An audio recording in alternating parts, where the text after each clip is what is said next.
Isang kilalang finance coach ang naglabas ng payo na ikinagulat ng marami.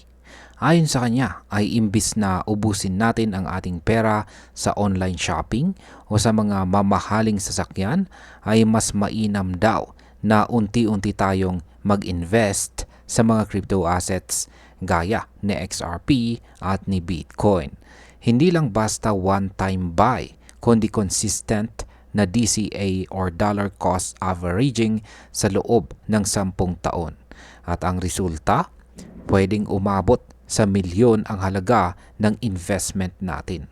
Kaya sa video na ito ay pag-uusapan natin kung paano po nagiging daan si XRP at si Bitcoin sa posibleng financial freedom ng isang ordinaryong tao.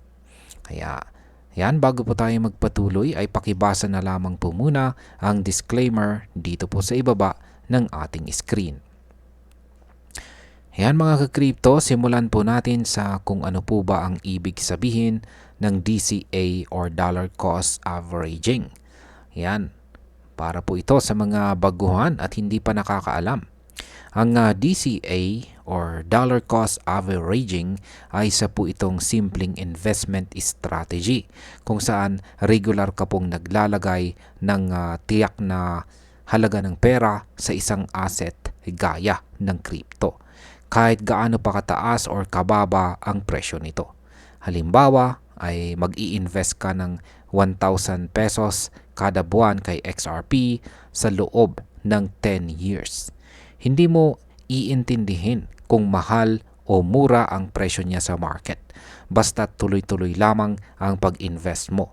Ang layunin po nito ay i-average out ang cost ng investment mo para hindi ka masyadong apektado ng matataas o mabababang presyo sa market. Ngayon bakit nga ba sinabi ng finance coach na dapat tayong mag-invest dito kay XRP at kay Bitcoin? Ayon po kay Coach JV na isang kilalang finance expert at advocate ng crypto, ay masyado raw tayong nasasanay sa consumer lifestyle. Marami raw po sa atin ang laging nasa social media, napapaad to cart. Sa Amazon or Shopee at bumibili ng mga luxury cars na halos umaabot po ng milyon na halaga. Ngunit bihira raw sa atin ang naglalaan ng oras para pag-aralan ang mga assets na pwedeng magpalago ng ating kinabukasan gaya ni XRP at ni Bitcoin. Kaya ang payo po niya ay simple lamang.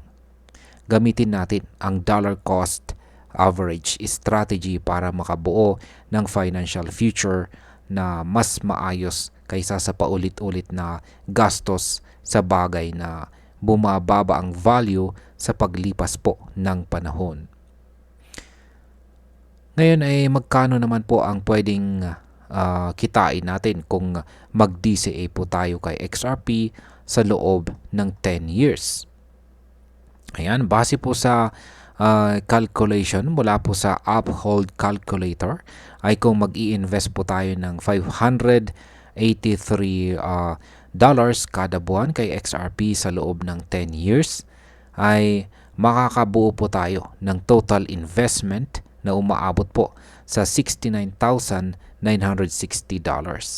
At kung sinimulan po natin ito noon pang taong 2015, ay ang halaga po ng investment natin ngayon ay nasa $4.49 million na, o humigit kumulang 252 million pesos. Ibig sabihin ay kung consistent po tayo sa DCA strategy natin, ay posibleng retirado na po tayo ngayon. Ngayon paano naman kung kay Bitcoin tayo nag dollar cost average? Kung pareho po natin ginamit ang $583 kada buwan kay Bitcoin sa loob ng 10 years, ay ang total investment na rin po natin ay umaabot po sa $69,960. Pero ang halaga po nito ngayon ay nasa 3.5 million dollars or 196 million pesos. Mas mababa man ito kumpara kay XRP, pero sapat pa rin ito para sa comfortable na retirement para sa karamihan. Si Bitcoin po ay kilala sa steady at tuloy-tuloy na pagtaas ng value, habang si XRP naman po ay biglaang pumapalo pataas sa maikling panahon. Ayan. Ngayon ay ang sunod po nating katanungan ay bakit po mas malaki ang kita kay XRP kumpara kay Bitcoin gamit ang dollar cost averaging? Ayan. Ang sagot po dito ay nasa galaw ng presyo. Si Bitcoin po ay mas steady at consistent. Meron po siyang mas steady at consistent na pag-akyat ng kanyang presyo sa loob ng ilang taon. Samantalang itong si XRP ay biglang sumusulpot ang mga major rally na siyang nagpapataas ng kanyang value sa loob ng maikling panahon. Isang halimbawa ay ang 580% na pagtaas ng XRP mula November 2024 hanggang January 2025. Ibig sabihin ay kung consistent kang naglalagay ng investment kahit maliit, ay malaki po ang chance mong matamaan ang mga ganitong pump at mas lumaki ang kita mo. Ngayon, ang sunod po nating katanungan ay late na ba para simulan ang ganitong klase ng investment? Marami po ang nagsasabing huli na sila dahil ang laki na ng inakyat ng presyo ni XRP at ni Bitcoin. Pero ayon po kay Ginoong Eduardo Farina na isang crypto educator, ay hindi pa raw huli ang lahat. Sabi niya ay nasa early stage pa rin itong sa XRP pagdating sa kanyang full potential.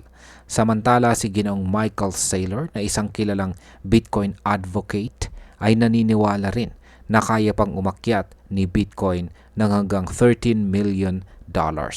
Kung ganon kalaki ang potensyal ng mga coins na ito, ay malinaw na hindi pa tapos ang oportunidad. Ngayon ay ano naman ang pagkakaiba ng lifestyle spender at ng long-term crypto investor? Ang lifetime spender ay laging nakatingin po sa kung anong pwedeng bilhin ngayon. Mahilig po sila sa gadgets, travel, branded na damit at kung ano-ano pa. Samantalang ang long-term crypto investor ay marunong magtiis at mas pinipiling maglagay ng pera sa mga assets na pwedeng tumaas ang value sa hinaharap. Hindi po ito tungkol sa laki ng kita mo ngayon, kundi sa laki ng posibleng balik sa iyo pagdating ng panahon. Kaya ang DCA strategy ay bagay sa mga taong may disiplina at mahabang pasensya. At bilang panghuling katanungan ay may panganib ba sa ganitong klase ng strategy? Oo, syempre. Lahat ng investment ay meron po itong risk. Walang garantiya na ang presyo ni XRP or ni Bitcoin ay laging tataas. May panahon po na bababa rin ang value nila at posibleng hindi umabot sa inaasahan nating kita. Pero ang kagandahan po ng dollar cost averaging strategy ay hindi po natin kailangang hulaan kung kailan ang perfect timing.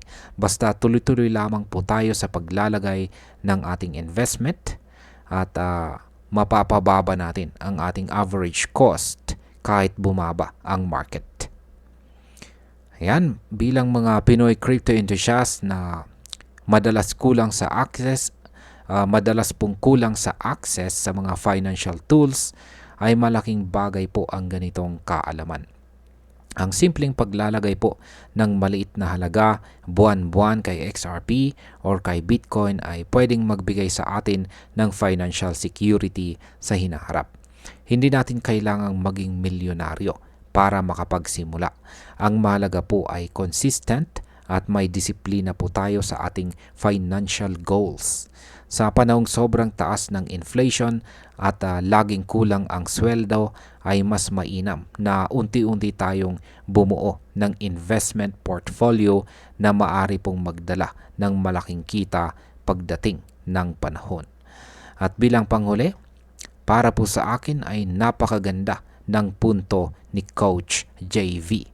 Ang dami sa atin ang walang pakundangan sa paggastos pero kulang sa plano sa kinabukasan. Imbis na sayangin natin ang pera sa bagay na bumababa ang value, ay mas magandang unti-unti tayong mag-invest sa mga crypto assets tulad ng XRP. Sa dami ng posibilidad sa blockchain at saka crypto space, ay mas mainam na simulan po natin ngayon kahit maliit kaysa magsisi tayo sa huli. Hindi natin kailangan na maging expert. Kailangan lang natin ng disiplina, tiyaga at saka mahabang pananaw. At ayan, hanggang dito na lamang po tayo sa video na ito mga ka-crypto.